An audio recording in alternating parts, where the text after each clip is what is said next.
الحمد للہ وحدہ والصلاة والسلام علی من لا نبی بعدہ وبعد۔ محترم حضرات، آج کی اس گفتگو میں رمضان سے متعلق چند اہم اور بنیادی معلومات آپ کے سامنے پیش کرنا چاہتا ہوں۔ رمضان کا روزہ یہ اسلام کا چوتھا رکن ہے۔ 5 ارکان میں سے روزہ یہ چوتھا رکن ہے۔ روزہ کو عربی میں صوم کہا جاتا ہے، جس کا معنی ہوتا ہے امساک، یعنی رکنا۔ چونکہ آدمی طلوع فجر سے غروب شمس تک مفطرات یعنی روزہ توڑنے والی چیزوں سے رکا رہتا ہے، اس لیے اسے صوم کہا جاتا ہے۔ رمضان کو رمضان کیوں کہا جاتا ہے؟ اس سلسلے میں اہل لغت نے مختلف باتیں ذکر کی ہیں، جن میں سے ایک یہ ہے رمضان رمض سے مشتق ہے۔ رمض یعنی جس کا معنی ہوتا ہے شدت کی گرمی، اور چونکہ عام طور پر رمضان کا مہینہ سخت گرمی کے دنوں میں آتا ہے، اس لیے اسے رمضان کہا جاتا ہے۔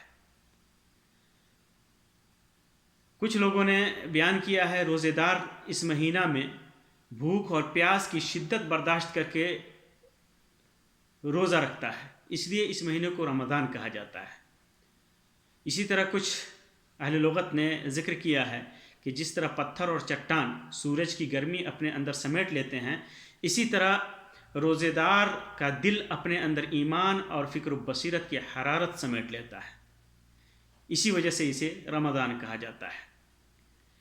اسی طرح کچھ اہل لغت نے ذکر کیا ہے رمض کہتے ہیں جلانے کو، اسی لیے اسے رمضان کہتے ہیں، کیونکہ اس ماہ میں اعمال صالحہ کے ذریعے گناہوں اور برائیوں کو جلا دیا جاتا ہے۔ اسی طرح کچھ اہل لغت کہتے ہیں کہ رمضان رمیز سے ماخوذ ہے، جس کا مطلب ہوتا ہے موسم گرما کے آخر اور خریف کے ابتدائی دنوں میں کی بارش اور بدلی جو ہوتی ہے اسے رمیز کہا جاتا ہے۔ اور چونکہ اس ماہ میں اعمال صالحہ کے ذریعے، نیک اعمال کے ذریعے گناہوں کو دھو دیا جاتا ہے، اس لیے اسے رمضان کہا جاتا ہے۔ اسی طرح کچھ اہل لغت نے ذکر کیا ہے کہ ہتھیار کو تیار کرنا اور ہتھیار کو تیز کرنے کو رمض الاسلحہ بولا جاتا ہے۔ عرب اس مہینے میں اپنے ہتھیاروں کو تیار کرتے تھے، انہیں تیز کرتے تھے، انہیں سنوارتے تھے، تاکہ شوال کے مہینے میں جنگ میں انہیں استعمال کر سکیں۔ اسی وجہ سے اس مہینے کا نام رمضان پڑا۔ اللہ رب العزت کے لیے نیت کے ساتھ، اللہ رب العزت کی تقرب اور اللہ رب العزت سے قبولیت کی امید لے کر کے اس نیت کے ساتھ صبح طلوع فجر سے شام غروب شمس تک کھانا پینا اور بیوی سے جمع کرنے سے رکنے کا نام روزہ ہے، اسے روزہ کہا جاتا ہے۔ روزہ کی 4 قسمیں ہیں۔ پہلی قسم وہ روزے جو فرض ہیں، جیسے رمضان کے روزے 30 یا 29، چاہے وہ اداءً ہو یا قضاءً ہو، یعنی رمضان کے مہینے میں روزہ رکھیں یا کسی وجہ سے چھوٹ جائے تو عام دن دوسرے دنوں میں رکھیں، یہ روزے، یہ فرض روزے۔ اسی طرح کفاروں کے روزے، جیسے نظر مانی ہے، قسم نظر پوری نہیں کی، قسم توڑ دیا، تو اس کا روزہ، رمضان کے دن میں بیوی سے صحبت کر لیا، جمع کر لیا، اس کا روزہ، قتل کا کفارہ، حج میں ترک واجب کی وجہ سے جو کفارہ لاگو ہوتا ہے روزے کا، یہ سارے روزے، اور نذر کے روزے، یہ فرض روزے ہیں۔ نذر مانے کسی نے کہ میں اتنے دن یہ کام ہو گیا تو اتنے دنوں کا روزہ رکھوں گا۔ نذر میں دو چیز، یہ فرق ہے۔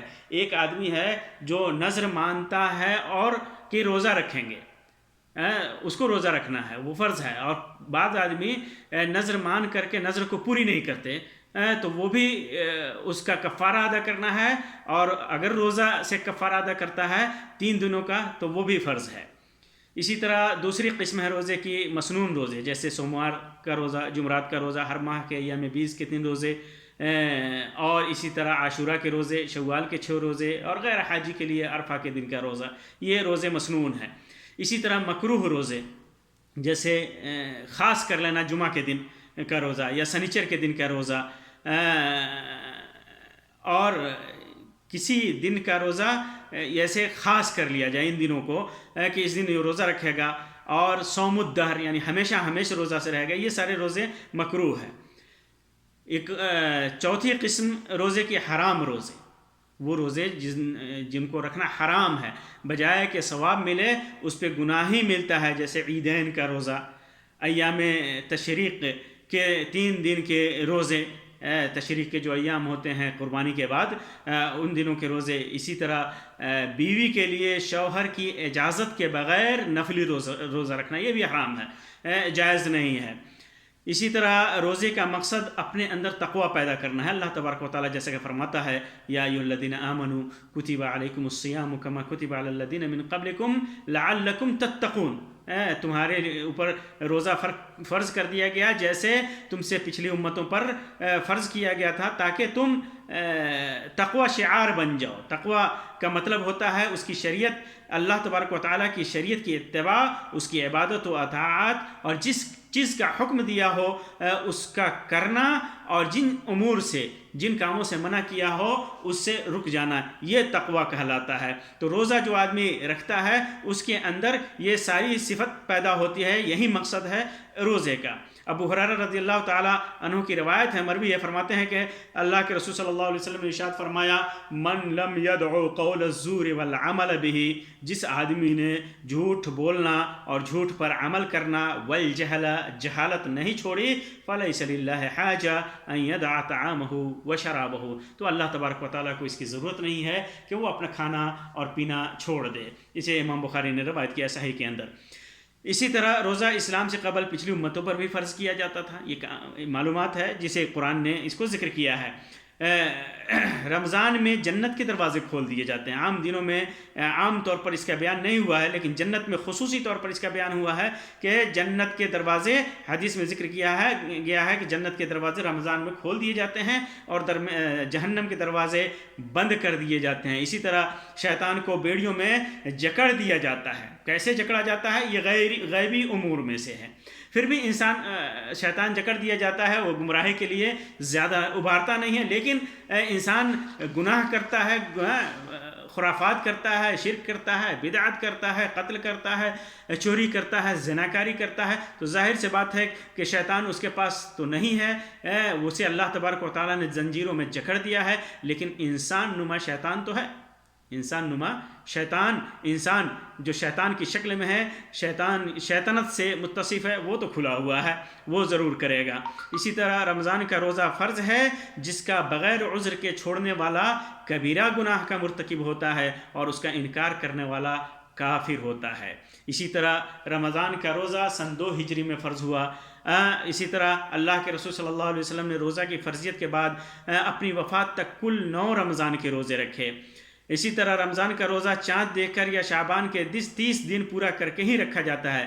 اس میں احتیاط کہ احتیاطاً رکھ لے، پتہ نہیں چاند ہوا یا نہیں ہوا، یا شک کی بنیاد پر رکھ لے تو یہ جائز نہیں ہے۔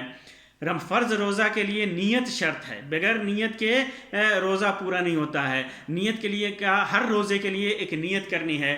خاص طور سے رمضان کے مہینے میں انسان اگر رات میں سوتا ہے یہ نیت کر کے کہ میں سحری کے لیے اٹھوں گا اور روزہ رکھوں گا، یہ نیت اس کے لیے کافی ہے۔ کوئی ضروری نہیں ہے کہ نیت رات میں اٹھ کر کے ہی کرے۔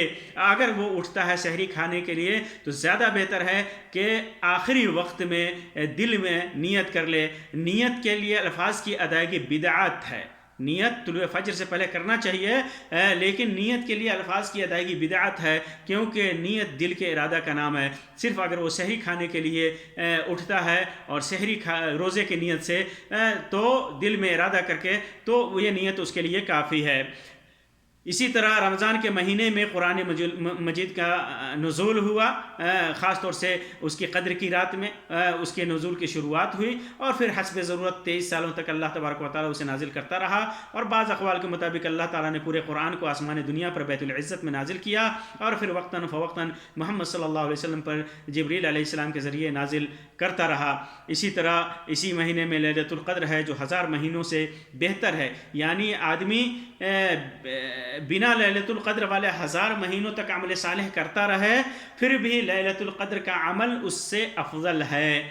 اسی طرح سارے اعمال کے مقابلے روزہ کا ثواب بے حساب ہے، جس کا علم صرف اللہ کو ہے۔ اللہ تعالیٰ فرماتا ہے فَإِنَّهُ لِي وَأَنَا أَجْزِي بِهِ۔